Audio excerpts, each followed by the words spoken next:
What's going on, everyone? So I'm probably gonna ruffle some feathers with this one, but here's what's going on. Last week, I made a video talking about style mistakes that older guys make trying to look youthful. And in that video, I showed some stuff to avoid wearing, and I asked if you wanted to see a video showing examples of maybe some things that were outdated. Because let's face it, one of the last things, in my opinion, that we want as an older gentleman is to appear or look outdated and irrelevant. And look, before you light me up in the comments saying that you don't care how you look and you don't care what people think of you, you actually do. Because if you didn't, you wouldn't have clicked on this video. Anyway, because a lot of you guys left comments on the other video over the last week asking me to make this video, here it is. So sit back, relax, and watch all the way to the end to make sure that you're not still wearing any of these outdated items. All right, so let's jump right in. But first, really quick, if you're new here, my name is John, and I'm the founder of 40 Over Fashion. And the entire premise around this channel is to help prove that you're never too old and it's never too late to make a change in your life or start something new. And I'm glad that you're here. All right, so I think the best way to structure this video is to start at the ground and work our way up. So let's talk about shoes first. All right, so let's start with casual shoes and work our way up to something more dressy. And keep in mind, style is subjective, and you certainly don't have to like the choices that I'm gonna highlight in this video, and that's totally okay, because basically, I'm just trying to cast a big wide net today. All right, though, starting with sneakers. I like sneakers, and I don't have a problem with older guys wearing them, because honestly, I have a pretty casual personal style myself, and I'm a sneaker guy. I like that sneakers are laid back, they're easy to pair, they have a casual aesthetic, but they can also be elevated and polished at the same time if you get the right pair. So again, in my opinion, shoes like this are outdated and should be avoided in favor of something a little more classic. I mean, look, after all, it's still a sneaker, but this one is just a nicer looking, more streamlined version. It looks more grown up, it looks more sophisticated, and just overall more polished. You can easily go with white, blue, black, brown, gray, whatever color you like. So if you have something like this, maybe currently in your closet, I think it's probably time to get rid of it. Donate, trash, whatever you're comfortable with. Now, I will say that if you need a pair of like grubby sneakers to wear when you're working in the garage or working in the yard, that's totally fine because I also have that pair. But what I don't do is wear these out to public, like say out to lunch or out to dinner. All right, now let's talk about loafers, starting casual. So I've been on the fence with boat shoes for a really long time, and I think it's probably time that I decide if these are a yes or a no. And I would say, for the most part, they're gonna be a no. I mean, it's a classic shoe, it has a definite place in history, and I still see nice versions, but I think if I had to make a stand, I would avoid the boat shoe in favor of something a little bit nicer like a suede driving mock. Driving mocks are incredibly versatile, they're incredibly comfortable, and when the weather gets warm, I think this is a much better choice, at least in my opinion. They come in tons of different colors and styles and materials to go with just about anything that you might be wearing.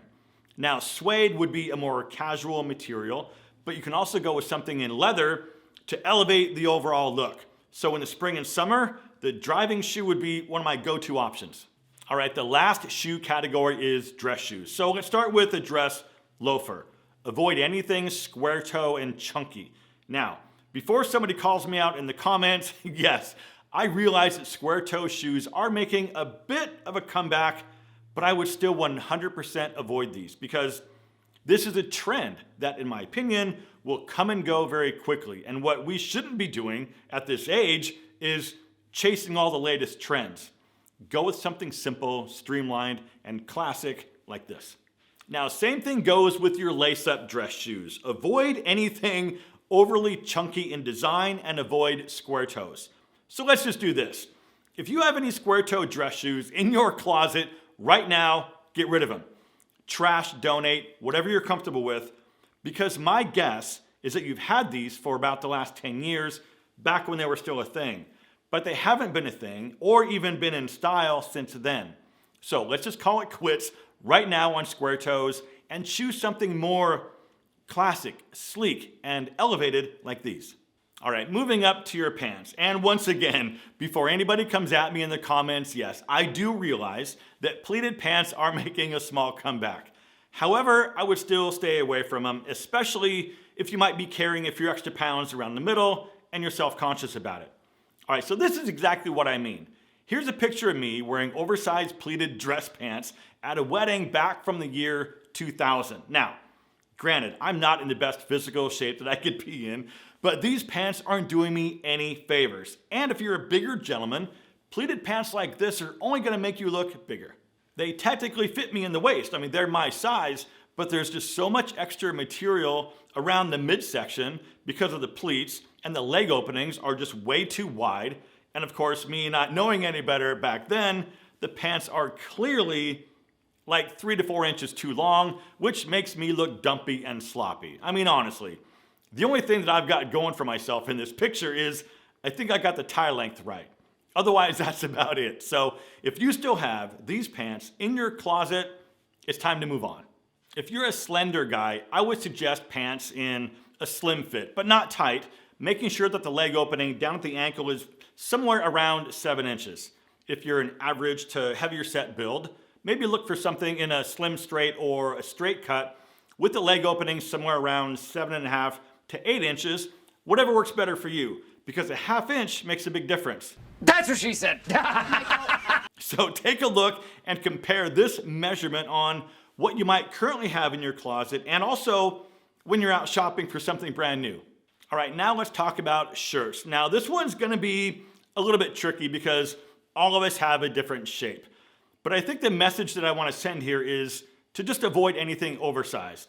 And here's one area that you can definitely keep your eyes on. So when you're looking at shirts, make sure the shoulder seam is on top of your shoulder, not down here off the side of your shoulder. Again, let's go back and look at that old picture of me.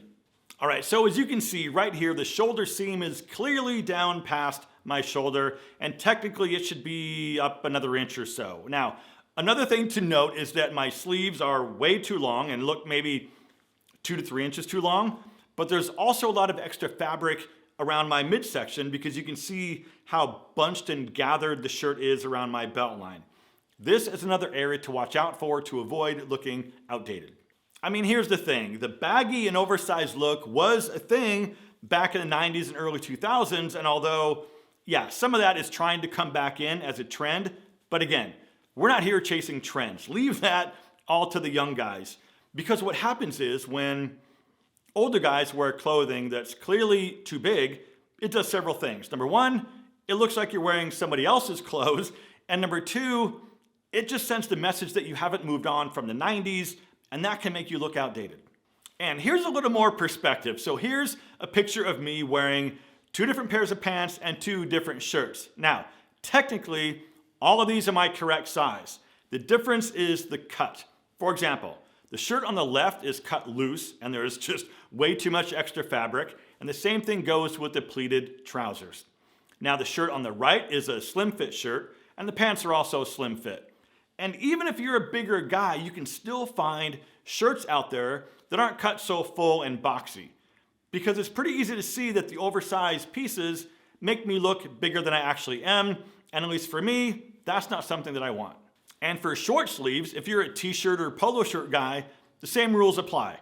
But I'm not saying the shirt has to be skin tight or anything. But pay attention to just how the shirt is cut. Also look at the length of the sleeve and how wide the sleeve opening is. Because the wider the sleeve opening, the smaller your arm is going to look. Now, it's really all about finding the right fit for your body in the style that suits your lifestyle. It's trial and error. And yes, you do need to put in a little bit of effort, but look, if you can find a shirt that fits well in the shoulders, but maybe the body is a little bit too wide or boxy, just take it to a tailor and have the sides taken in. And like I said before, let the young guys run around in circles chasing all the trends. For us, focus on classic styles with modern fits that suit your body type the best. And look, if you enjoyed this video, you should definitely check out this one right here on the screen. And one more thing, if you made it this far, tap the like button because you are one of the true legends. Thank you very much for watching. Live well, and I'll see you in the next one.